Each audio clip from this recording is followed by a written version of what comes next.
Hey everyone, on this week's Thrive in 5, I wanted to talk to you about the postural demands that many parents face when their little person first arrives. I see a lot of families in my practice, and I certainly can recall when my boys were young. And in those first 3 to 6 months of a newborn's life, the parent spends a lot of time like this. Looking at the baby, holding the baby like this, staring at them when they're sleeping, feeding. So breastfeeding, you're looking down, or hopefully you're using a variety of postures as well if you're breastfeeding.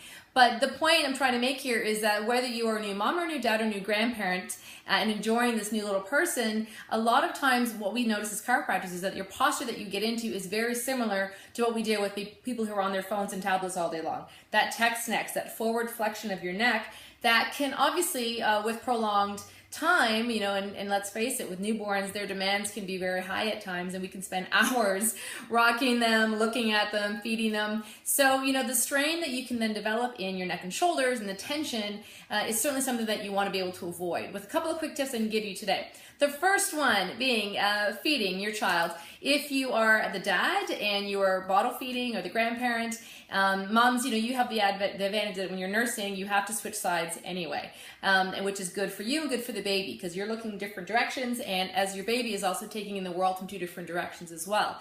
Parents and grandparents, dads and grandparents rather, I want you to be conscious of switching arms and switching sides when you are feeding your baby. Again, this is good for them. They need to see the world three-dimensionally from different directions, but they also, their muscles need to be developing and adapting to looking both directions. And you, as the caregiver, it can obviously offset the repetitive strain that you might feel on one arm more than the other, and your neck and looking down at the sweet little person as well.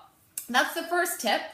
Second tip I'm going to give you is carry your child as much as possible and start when they're young. I mean, this might sound silly, but a lot of newborns spend a lot of time in their little containers. So their car seats, their strollers, and I get it. Sometimes they fall asleep and you don't want to wake them. But keep in mind that those containers are designed for transport. They're not where your baby should be the rest of the day. So get them out of those carriers and hold them, right? And carry them. And the more you carry your child when they're young, then again, your muscles and endurance, your neck posture, your strength in your shoulders and your arms is going to grow with your child. It's much easier for your body to adapt to carrying a little person when they are 8 pounds, 9 pounds, 10 pounds, 15 pounds, 20 pounds, than it is to go right to, 12 pounds, 15 pounds. Your muscles, endurance, it's just not like lifting any other weights. The endurance and strength comes the more you do it. So carry your baby as much as possible. It's good for you, it's good for them.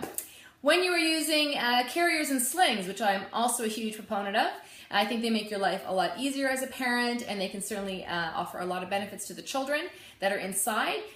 I want you to remember to try to vary the different slings and contraptions that you're using. So if you use backpack carriers, if you use side slings, if you use pocket slings, front packs, be sure to check out, just as an aside, the other video that I did on the #1 tip that we give parents who are baby wearing, and that is basically to make sure the child is with their hips flexed forward facing rather than hips extended outward. But aside from that, check out that video if you're interested. I want to remind you to just vary up the different slings that you're using so that you're not, again, dealing with the repetitive strain on your body because you're using the same one all the time. If you have a pocket sling, for example, again, side to side, switch it up. If you're using a backpack, make sure that it's adjusted for you as the parent, not only to keep your little person happy, but to keep you comfortable as well. And the same thing goes with the ergos, with the different wraps. Make sure that you're adjusting it, and if you need someone else to help you get set up, when you're first getting the wraps on, it can be a little bit complicated, but make sure that it fits you and it's comfortable. It's not digging into your shoulders. It's not cutting off any circulation in your arms. It's not too tight. They're all really, really well made, and so if you get comfortable and proficient using the slings and carriers, you and your child are going to be really, really happy for a long time.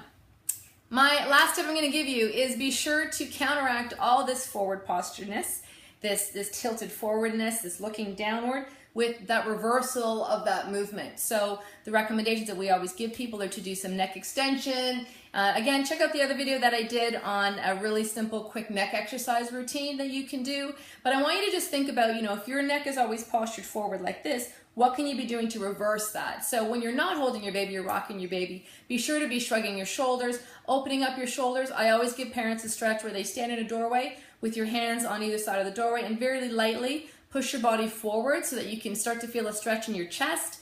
You can also obviously take your hands behind your back and do that as well. But think about elongating your neck up and down rhythmically, 10 to 15 times, side to side, shrug your shoulders, looking up and away. This is the routine that I gave you a few weeks ago on the stars, doing the neck stars.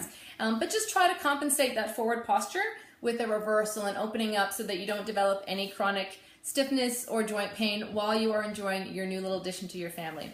I hope this helps. If you have any concerns or questions, be sure to reach out. We're happy to help. Again, just to summarize, the tips that I gave you were to switch arms when you're carrying your baby, carry them as much as possible from an early age, use a variety of slings and wraps and carriers to help your posture, make sure they fit you properly, and the last one would be to do some compensation stretches, reversing the curve and reversing the posture that you're in, looking down all the time. All right, we'll see you next time.